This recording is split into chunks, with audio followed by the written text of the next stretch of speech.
Katika hali ya kushangaza, mtoto wa kike mwenye umri wa miaka 7 aitwaye Margaret Dickson aliyekuwa akisoma darasa la kwanza katika shule ya msingi Kalangala amekutwa amefariki dunia ikiwa ni siku 6 zimepita tangu alipotiwe kupotea nyumbani alikokuwa akiishi na bibi yake eneo la Katoma, kata ya Kalanga, manispaa ya Geita. Aidha, bibi wa marehemu Bi Salim Risho ameeleza kuwa Jumatatu ya Septemba 29 mwaka 2025 mtoto huyu hakurudi nyumbani baada ya kumuaga kuwa anaenda kucheza na watoto wenzake kama ilivyo kawaida. Baada ya kutoonekana, bibi alitoa taarifa kwa uongozi wa mtaa, ndipo akaelekezwa kutoa taarifa jeshi la polisi kwa hatua zaidi.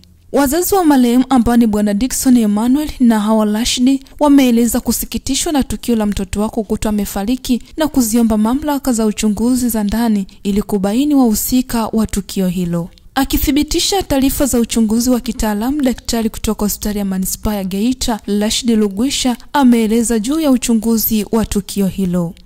Sambamba na hayo, jeshi la polisi lilifika eneo la tukio kwa ajili ya taratibu zaidi, ambapo walitoa ruhusa ya kuendelea na maziko kutokana na mwili wa marehemu uliokuwa umeharibika. Na hii ni T-Media tu, tunaendelea kukuweka karibu na habari mbalimbali zinazoendelea kujiri kitaifa na kimataifa. Cha kufanya subscribe, like na kushare. Vile unaweza kutufuatilia kwa anwani ya T-Media tu pale Instagram na kwa anwani ya T-Media tu pale Facebook. Na mimi ni Loisi Skila.